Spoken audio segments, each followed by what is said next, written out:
So we're just going to start our talk on men's health and chiropractic and how chiropractic can benefit.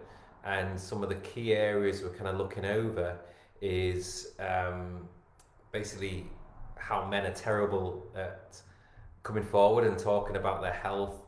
They often the last, to go forward to the doctors to get checked, and this is kind of really bad in terms of obviously the longer something's there, the later you leave it, the more difficult it is to come, to get on top of. The prognosis isn't as good.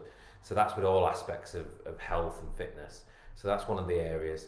And also mental health, because I think there's been a greater awareness of that. I think a lot more men are coming forward and talking about weaknesses in mental health. And I just wanted to talk about my perspective, the challenge I've had over the last probably 18 months now, since nearly 18 months with COVID, and how it's affected me, my family, as a father, as a business owner. And I think as men we tend to put a lot more pressure on ourselves in that aspect. So again, I just wanted to discuss that. And then just some specific things that affects men's spines. I'll talk a little bit about beer bellies and how that affects your spine and sciatica, and certain ways to combat that. So I know I started a little bit early. We're just checking the sound. So again, if there's any issues with the sound, I think we've had a couple of issues on previous ones. We're trying to get it tip top. So yeah, just comment. And then just at the end, if there's any individual questions, they'll come up. I'll do my very best to answer those and to those as well. So I think some of you have probably seen the format of how we've done the talks before. But I think, yeah, we're hitting 6:30 now, so we'll kind of get straight into it, really. So yeah, welcome. If you're new to the talks, obviously I'm the chiropractor at the clinic. We're based on Station Parade and centre of Harrogate next to Waitrose. We see a large variety of different patients, from like newborn babies to we've got patients in the 90s. So yeah, we do see a really large variety of patients. But what we've focused on this evening is kind of men's health, and like I was discussing earlier, is men are often the last to come forward about their health. Maybe they moan a lot to their wives, but they certainly don't go forward to the doctors and get things checked out early enough. And I certainly see this with the spines as well. So, again, this is a broad average, but I usually find that men's problems tend to be a lot worse before they'll actually seek help. And the way of looking at it with all aspects of your health, so like your teeth, by the time you've got toothache, there's a cavity there, things have started to rot. And with your spine, again, by the time you're getting back pain, sciatica, they're the symptoms as things are really not, well underneath. And often it's rather looking at the cause of those symptoms. So here at the clinic, we really take pride in looking at lifestyle and the cause of it and addressing those and trying to educate you. And that's why it's a wellness centre here. We have personal trainers, we have massage therapists, we have Pilates instructor. So these are things that we use alongside the chiropractic care. Because with health, there's not one magical thing that you're going to do. We love to see these adverts on everywhere on Facebook, and on the TV. There's some magic diet, magic exercise, magic machinery that's going to suddenly solve all your problems. And it isn't. It's like a lot of health problems have come about from a chronic imbalance in your lifestyle. So then it's looking, well, how do we address that? How do we shift you back to a better state of health? How can we guide you? And some of these things can't be instant because they've taken the time to get there. And it's understanding health as a process.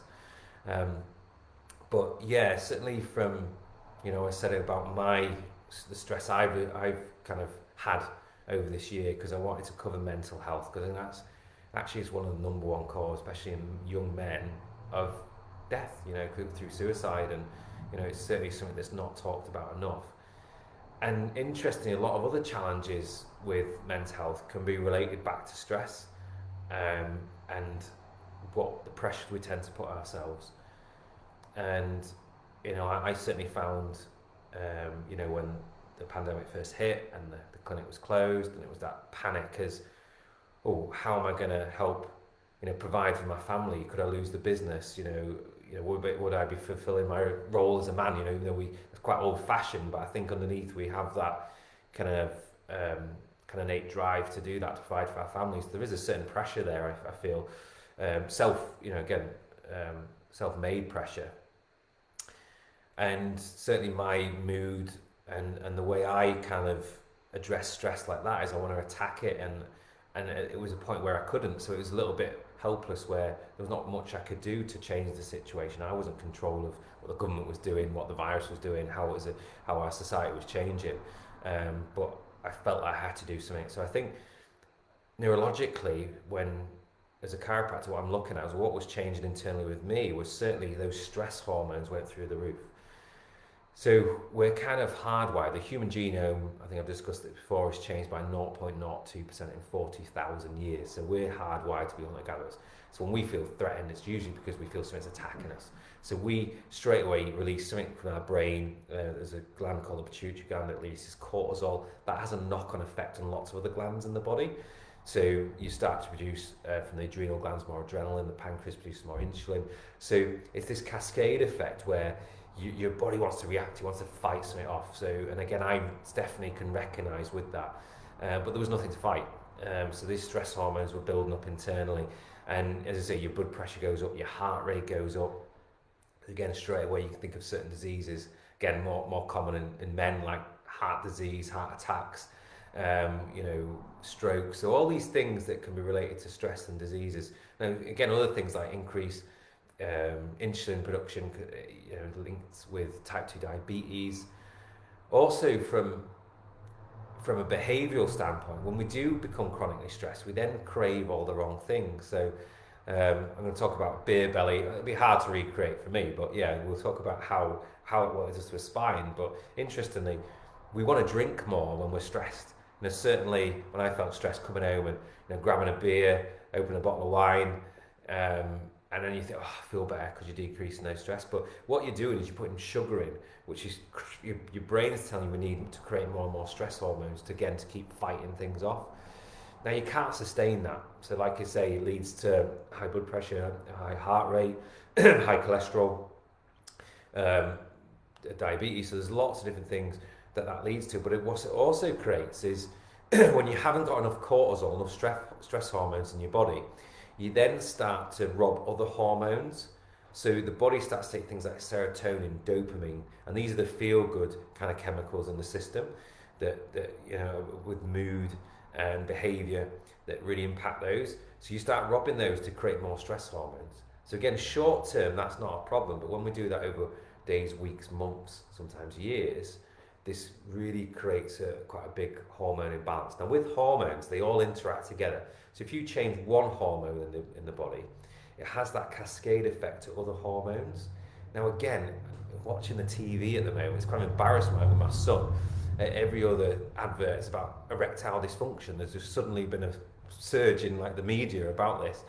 And again, you think, well, what's this got to do with it? Well, again, chronic stress massively affects hormone levels. So again, when you're producing too much cortisol, too much stress hormones, if you like, you'll then start to reduce other hormones. So things like testosterone. So we know testosterone in men is like the driving force, behind, sexual appetite, all those types of things. So again, this can then lead to secondary problems in relationships, and it can really lead to big issues. And again, men can almost take the blame. They feel the blame for it, and they're taking all of that upon themselves, which just leads to more and more stress. So it's just understanding that, and again, eating the wrong foods. We always crave sugary, salty type foods because stress hormones are made of fats and sugars. So again, it comes back to the crisps and the beer and the beer belly. And again, just coming back to more chiropractic standpoint, let me see if I can stand back and show you. So as I say, this is difficult for me to kind of recreate. But if you're putting more weight on the front, is where women carry more kind of the weight on their kind of their thighs, their bum. Men tend to carry all the front. So again, this beer belly comes, so we've got more weight at the front, so then the back tends to arch more. So what happens then with the lumbar spine, so imagine this is spine at the back here, the pelvis, we should have a little bit of a curve, but that curve is kind of extenuated because the belly is getting bigger at the front, and that's compressing those discs, squeezing those nerves. You get disc bulges like this. but also that can bring on the sciatica more, which is a common symptom. And a lot of times then what do? We take more drugs, more pills, more painkillers, injections, and it can even lead to surgery. But if you've got a crooked, twisted spine, there's no pill that's going to straighten that. So as a chiropractor, we're looking to address those all those imbalances, but also looking at what's leading to it, not just looking at it like a car, like we've got to fix one part. We've got to look at you as a whole and address those imbalances. And when your stress levels come down, guess what? You don't crave those fatty foods, the alcohol, that comes less. When your body's less inflamed, sore, you want to exercise more. And then this starts to address those hormone imbalances. And again, guess what? Men start to produce more testosterone, and you start to feel a lot better, feel more confident as a man, and all those other kind of sexual dysfunction type things come in. But yeah, the big thing about the mental health, and I think I certainly, when I feel stressed, what do? I go quiet, I shut down. And I'm sure that's a lot with a lot of men as well. And especially if we're busy, stressful day at work, you get home, what is it? Put the sport on, switch, shut down, and it's like, my wife always says, I'm speaking at you didn't hear a thing, you didn't listen to any of that. And I think that's just the way men are different from women. Women, when they get stressed, they want to talk a lot, they want to share their experiences, they want to talk things out with their friends. And I think men are very different from that, but I think stress drives a lot of that. So when we are less stressed, we're more open to discuss things, more open to look to solutions. Now, again, from a chiropractic standpoint, when you are in that stress state, we tend to flex. And again, it goes back to that fight or flight, where we feel threatened, we flex, our shoulders come forward, shoulders come up, and we're trying to protect those vital organs. What it also does is it really straightens the upper part of the neck, and it strains all that neural tissue, so the spinal cord's under tension. What the research shows is when you stretch nerve tissue, it slows down the signals. So those nerve impulses get slower, become more sluggish, become more lethargic.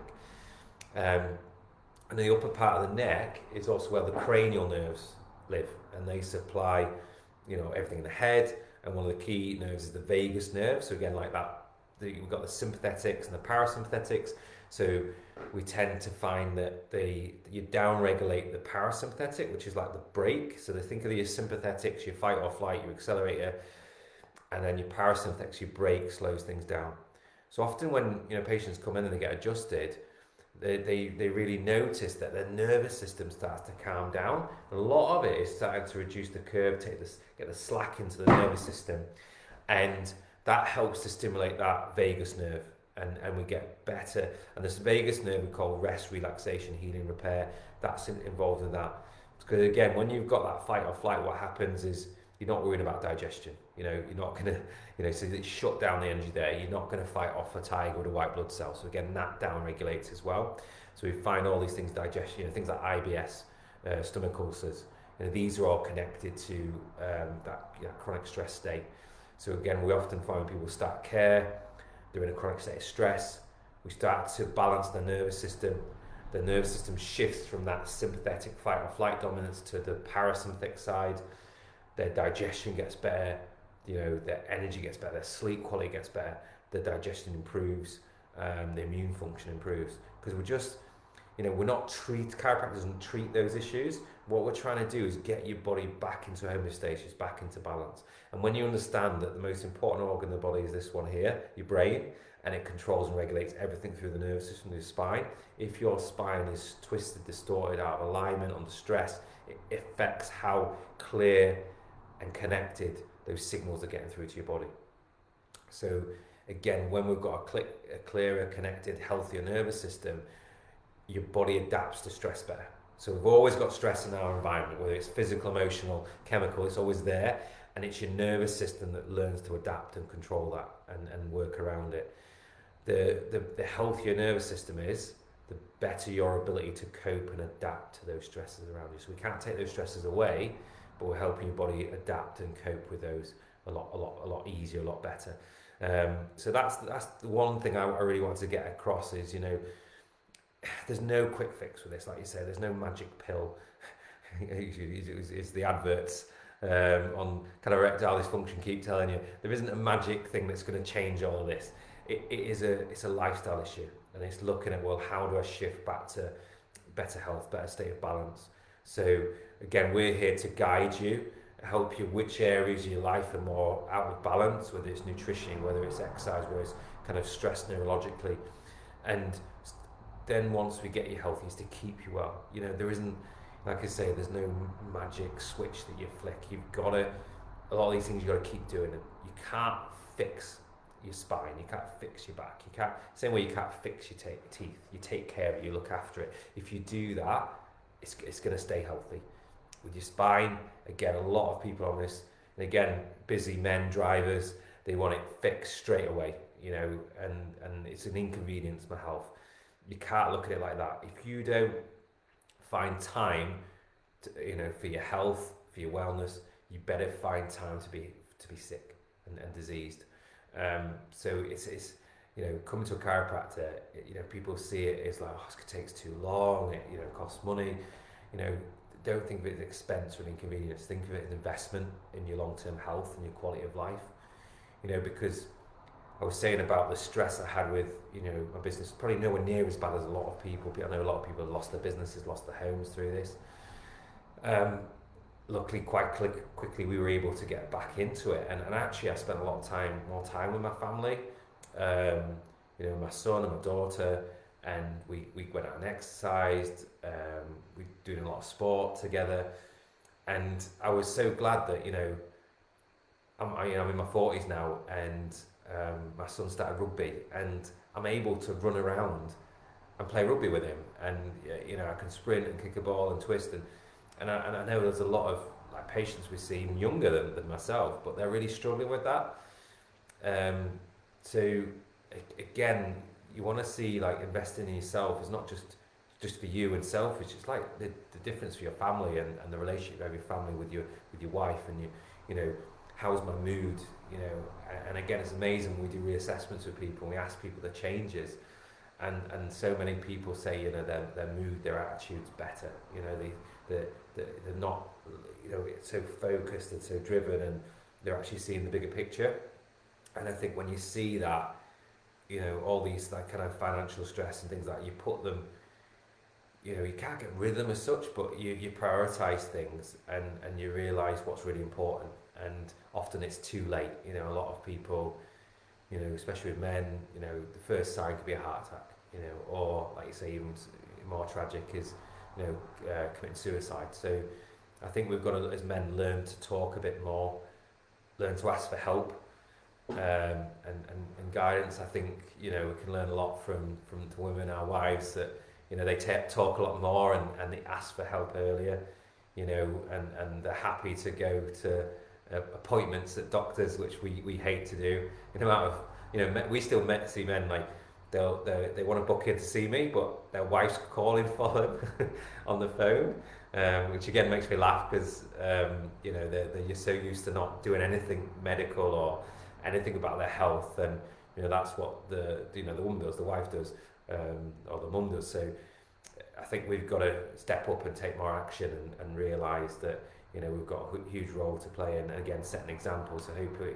I'll set a better example for my son, and hopefully he'll talk a bit more about his health and the challenges with mental health, and just overall health, because like I say, these little problems can then lead to the bigger problems, which then can lead to the crisis. So like you say, addressing them earlier and earlier, and asking for help and guidance is the best way, you know, for it.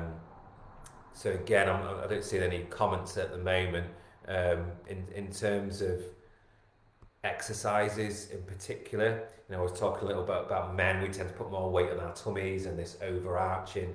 So core is a big issue, that we tend to have weaker cores, a bit because of that. So it's not often when men, they have to go to the gym, what do they want to do?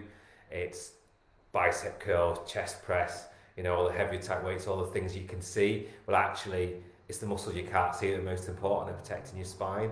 So things like Pilates, and interesting, like people, oh, Pilates, that's not for men. Interesting, Joseph Pilates was actually a boxer, and he actually trained the heavyweight champion of the world, and Pilates was actually designed for men. It was actually strength work. It was strength work designed for boxers to stay strong and light.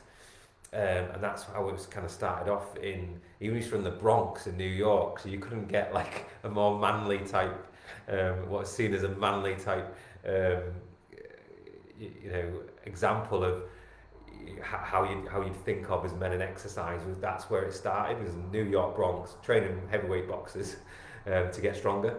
So we see it now as, oh, we do these weights, but like you say, if you're strengthening all the muscles of the front of your body, it tends to flex and pull you forward, and then we tend to overextend even further into the lower back. So a lot of the exercises and the care and the adjustments we do are looking to open out the posture, open out the chest. What we call the posterior chain. So a lot of the lateral pull down, seated row, upright rows, they're really important. And again, core work, planks, side planks, not sit-ups and crunches, because again, that tends to shorten the muscles and pull everything forward. So again, that's some of the advice that Cal, our personal trainer, he works alongside a lot of the patients and advises on that. We give you exercises to do at home. So again, if you've not got those, if you're a patient listening and you've not got those, just speak to me about it, and we can, we can get you started on those as well. I'm trying to think if there's anything other on men's health I was really wanted to cover. I mean, again, going back, country's biggest killer is heart disease, and often, I think it's like 64% of people with heart disease, the first symptom they get is death. It's not like you see in the movies, oh, my chest, pain down the arm, it's a massive heart attack. So you ask that person 5 minutes before, how do you feel? I feel fine. And again, it's that perception, if I feel okay, then my body's healthy. But like you say, the country's biggest killer, majority of people feel absolutely fine till what? Till they die. So because you don't feel your arteries clogging up. It's not the one bad meal the night before that did it. It's this cumulative stress over years that leads to those arteries clogging up, hardening, and eventually it stops, but you feel fine. Again, you don't feel tartar on your teeth, and that tartar leads to plaque, it leads to decay, and by the time you've got toothache, there's a hole. So again, another example is cancer. The average tumour has been there 7 years before it's discovered, because you can have cancer inside you, you can be dying from it, but you feel fine. But we only take action when we feel something's wrong. So again, with the spine, it's exactly the same. You can be subluxated, misaligned, things be wearing down, deteriorating, and you feel okay, and then suddenly you bend over, try to pick something up, your back spasms, and that's when you get the symptoms. But the cause of it, the pain, isn't the problem. The pain's the body's way of saying things not right. The actual cause of it can be years ago. So again, the earlier you kind of address these issues, the better. We check people in the clinic. I always say, who needs checking? Everyone with a spine, because the likelihood is some point in your life your spine's been under stress, whether it's physically, emotionally, and the likelihood is your spine's subluxated, so it's not aligned, it's not moving correctly, and the longer that's left like that, the worse it's going to get. So obviously, the earlier the intervention, the better the outcome. So we don't want to. We talk about phases of degeneration a lot in the clinic. And there's normal, phase 1, phase 2, phase 3. And the earlier you are, the less care you need, the quicker it is, and the better the outcome. So it's just urging people, especially men, just get checked. Get yourself checked. How healthy is your nervous system? How healthy is your spine? And that could be the catalyst to pushing a lot of other good things forward in your life. But yeah, hopefully, that we covered some good information there. Like you said, if there's any specific questions that I can cover, drop us a message on here or an email, and we'll happily cover those. And again, if you just want to give me a call and have a chat, so hopefully it kind of hit home. And again, we just don't want too many, people, dying and getting sick early when it's completely preventable. And again, that's not just with chiropractic care. Like I said, it's mental health. Another big cancer in men is prostate cancer and testicular cancer, and again, we're terrible at going forward, getting tested.